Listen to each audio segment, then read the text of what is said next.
Welcome back to another episode of Candid Cardboard, a series where we get candid with the cardboard. Today we are going to talk about my first impressions of new releases, including Loot of Lima, Schotten Totten 2, Under Falling Skies, Hadara, Dice Throne Season 1 ReRolled and Dice Throne Adventures, and Renature. My name is Nick Murray, and this is the Bitewing Games Podcast.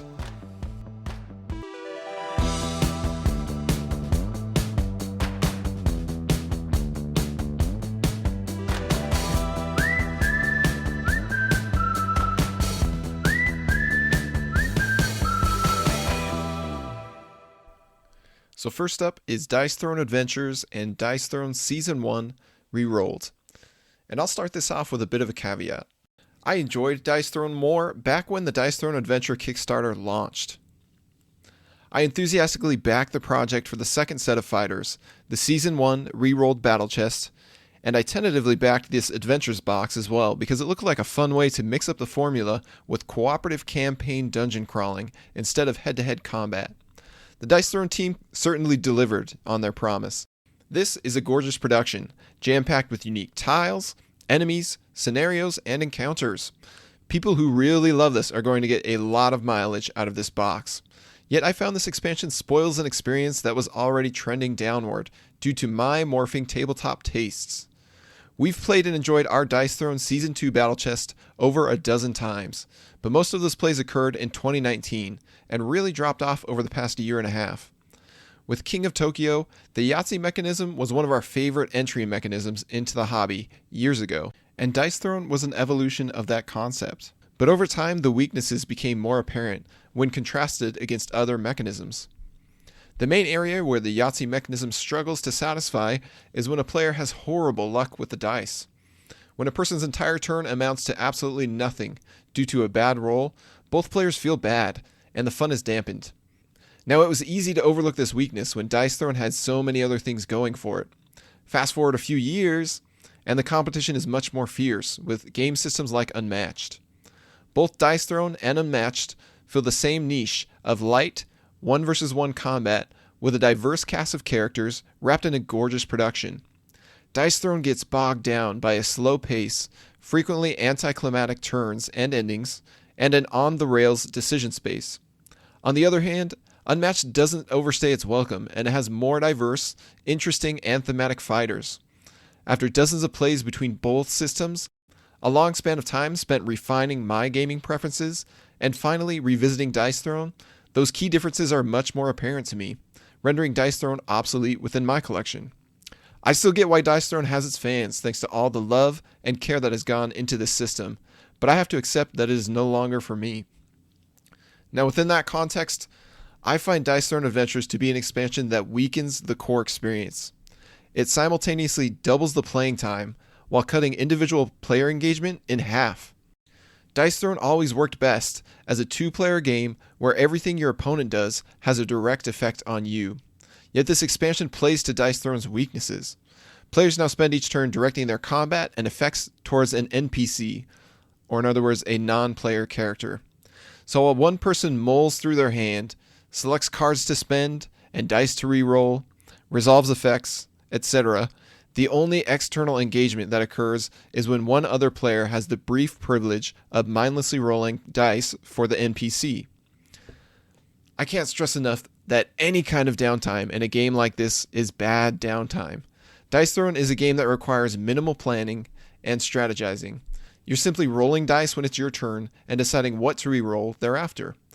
So all time between your turns is spent floating in a void. Now, the card play certainly helps ease the chronic pain, but it's more a thin distraction than a cure. By lengthening the turns and reducing external engagement, Dice Throne Adventures only serves to amplify this issue. While there's an interesting cornucopia of rewards, surprises, and variety that comes with this campaign-style dungeon crawling expansion, those things are collectively overshadowed by the dramatically extended playing time. Where a standard game of Dice Throne usually takes an appropriate 30 minutes or maybe a bit more, our first portal crawl scenario in Dice Throne Adventures blew far past 2 hours, and that's not even including the setup, teach, and teardown. It's impossible for me to justify spending so much time with something so light and unsubstantial, especially in the same universe as things like Gloomhaven Jaws of the Lion, which are much more complex and play out in the same amount of time or less. And here's where I arrive at the two nails in Dice Throne's coffin. On one hand, I have the consistently more satisfying Unmatched to scratch my light, asymmetric dueling itch. And on the other end, I have Gloomhaven Jaws of the Lion as an accessible scenario-based dungeon crawler to keep me fully engaged. Nothing within this expansion gives me a solid reason to pull it off the shelf, or even keep it there for that matter. So my current ratings of Dice Throne Season 1 ReRolled is 6 out of 10, and Dice Throne Adventures is 5 out of 10.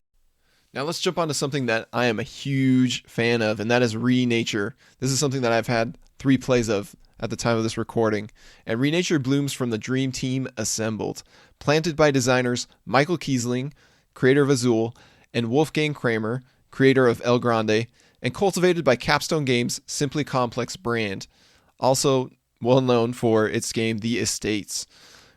We have here a game bred for one purpose: tabletop domination. No pun intended. Those looking for the next highly accessible game with a depth to satisfy all and a presentation to back it up need look no further. Renature is as simple as place a domino, add a plant next to it, and draw another domino. The design has the perfect amount of animal variety and hand size where your location options for placement are neither too overwhelming nor too restrictive. Which plant to place where and when is the ultimate hinge upon which the points swing. Hotly contested areas gain late plants easy, immediate points. Yet early imposing plants can be great investments that discourage competition and net bigger points later. What starts out slow and meandering quickly becomes tight and crafty.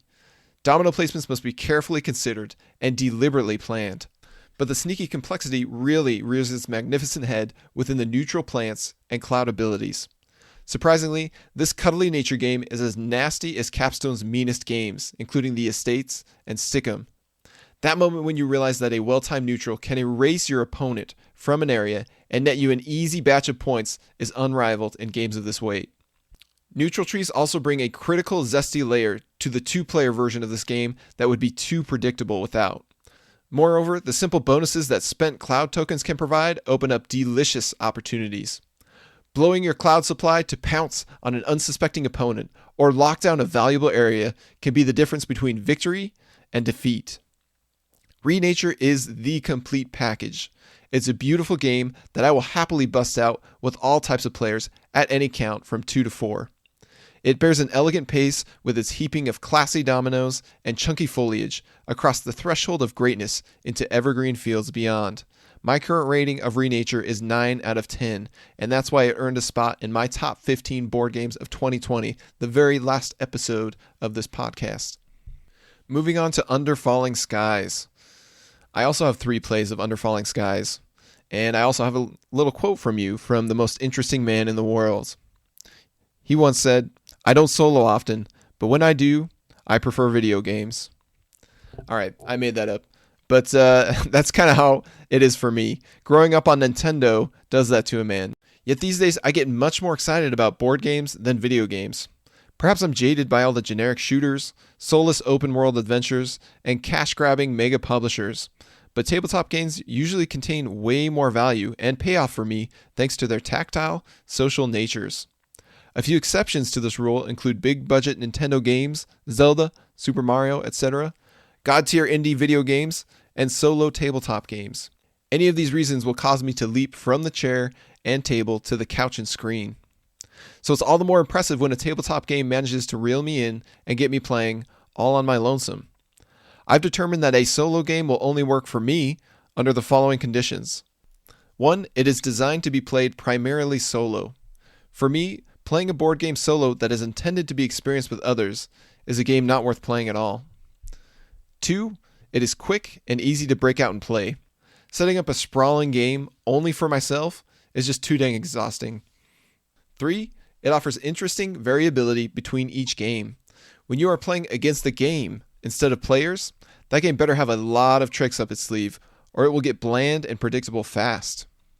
Under Falling Skies checks all of these boxes and has me eager to explore it more. The production and design are a full course meal of fun. With clever dice allocation and manipulation, painful trade-offs, sliding plastic ships, rising tension, and thoughtful replayability, Under Falling Skies is a solid solo game for me. If you're a fan of puzzles and the classic movie Independence Day, then this one might be up your alley as well. My current rating for Under Falling Skies is 7.5 out of 10. Let's move on to a game from 2019 known as Hadara. I have one play of this game, so you can take what I say with a grain of salt. But what I say is Hadara takes a lot of inspiration from Seven Wonders, even going so far as to use eerily similar symbols, tokens, and color coding. Hadara feels like the faster, more streamlined, but less interactive version of Seven Wonders. While Hadara is quick, simple, streamlined, and slick, it's also completely devoid of soul, personality, theme, and meaning. This game might be the closest I've ever felt to managing a spreadsheet. It's just a merry-go-round, minus the merry, of cards, points, and coins. Anything and everything grants points. Each new card nudges one of your tokens up the designated color tracks. Purchased cards become these ever-growing columns of colors in front of you. Everything melds into a bland pile of stuff that costs stuff, earns you more stuff, and scores you lots of stuff at the end. It's been a few years since my last play of regular Seven Wonders, but I do recall the drafting and strategic paths being much more meaningful than here in Hadara. The spiritual sibling Hadara isn't guilty of being a bad game, yet it was all too forgettable for me. So my current rating of it is 5.5 out of 10. Let's move on to Schotten Totten 2. This is spelled Schotten, and then Totten, Totten 2. So far, Schotten Totten 2 is an interesting twist on the original Schotten Totten / Battle Line card game thanks to the asymmetry. This series of games pits one player against another, gives them each a hand of 6 or 7 cards at a time, and challenges them to commit one card at a time onto their side of the battlefield at 9 possible locations of battle. It's a game of keeping your plans as opaque as possible for as long as possible. Once a card is played down at a location, it is committed there, and the best set of 3 cards will claim the location. These sets have poker-style rankings, such as sum of the numbers being the worst rank, and run of a single suit being the best, that will determine the victor at each site.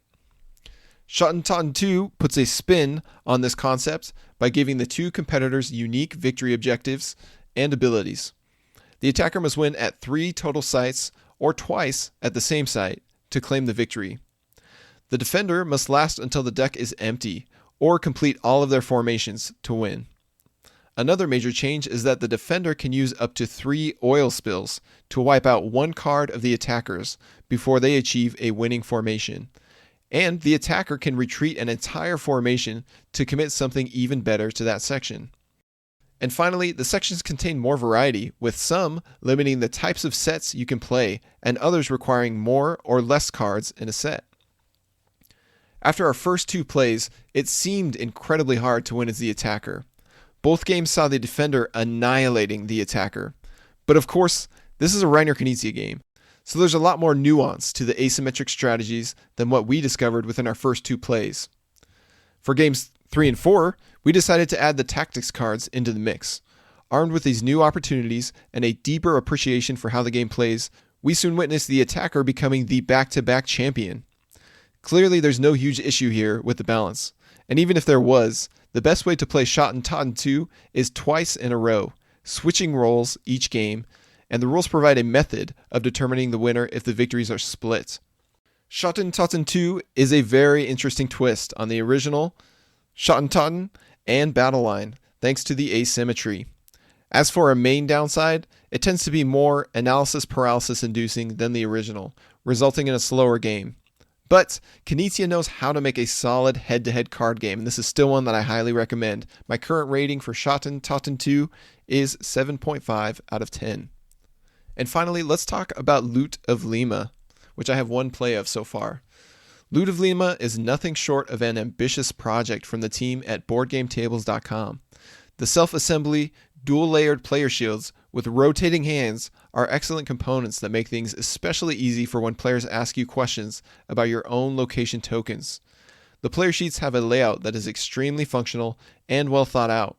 The dice are satisfyingly large, and the tokens work perfectly, for what a careful deducer needs. The production is not without its hiccups, though.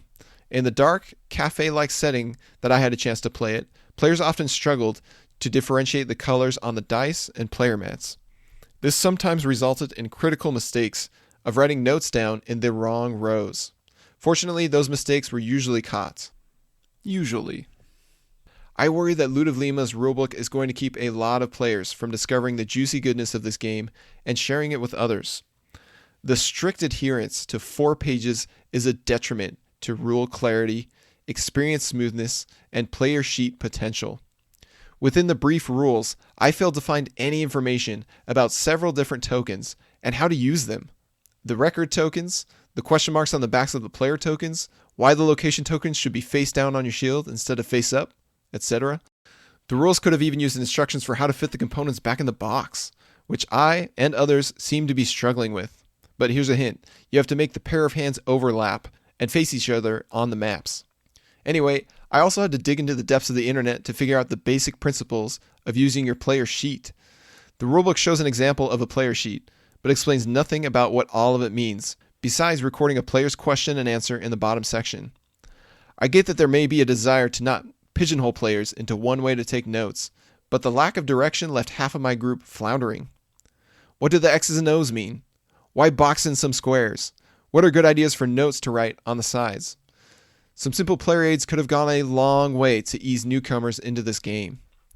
Now, I managed to figure out some of the basic ideas of how to use the player sheets, and I explained these tips and suggestions to my opponents, but without any kind of player guide or formal rules, I saw multiple opponents get completely lost and underutilize their player sheets. This, of course, wasn't something I could correct mid-game, as these sheets are kept secret, so they instead had to just suffer through an hour plus of floundering. The game also requires an unprecedented level of discipline, care, and attention to detail that severely increases its fragility. One person giving a wrong answer can break the game for everyone, or recording information into the wrong column, row, or box can break the game for oneself. The opportunity for victory-crumbling mistakes are high, higher than I've ever seen in another board game. All of these rough edges unfortunately rubbed all 4 of my opponents a little too raw, and it seems like none of them has a desire to try Loot of Lima again. That's a heartbreaker for me, because this game is incredibly good if you manage to survive the barefoot run across the coals. I think the best litmus test for a good candidate for this game is a person who loves a game like Cryptid, which is another popular deduction game, and is quite good at it. I would humbly place myself into this category, and I'm certainly hungry for more Loot of Lima. I nearly deduced the 2 correct locations, as did one other player, yet nobody truly won the game, and most didn't seem to care for the bumpy journey either. If I could just manage to find a few compatible candidates, I have no doubt that Loot of Lima will be a killer game for experienced players. My current rating for Loot of Lima is 7 out of 10. This concludes another episode of Candid Cardboard, my first impressions of recent releases. Now, I fully acknowledge that these opinions are only based on a few plays or less of each game. So if you feel like I got an incorrect impression of one of these games, feel free to let me know. I'm always down to give these another try, or at least hear why you love or hate these games. Ultimately, I hope that we can just help you find your next favorite game. At any rate, we'll be back for more board game chat next week, as we do every Monday with this podcast and blog post at bywinggames.com. And if you're the type who loves clever but quick and simple games that you can introduce to your friends and family, then make sure you follow along through our monthly newsletter, where we will keep you up to date on 3 20-minute games that we are planning to publish, 2 of which coming from the legendary Reiner Knizia. We can't wait to share more, and we hope to have you back here real soon. My name is Nick Murray, and this is the Bitewing Games Podcast.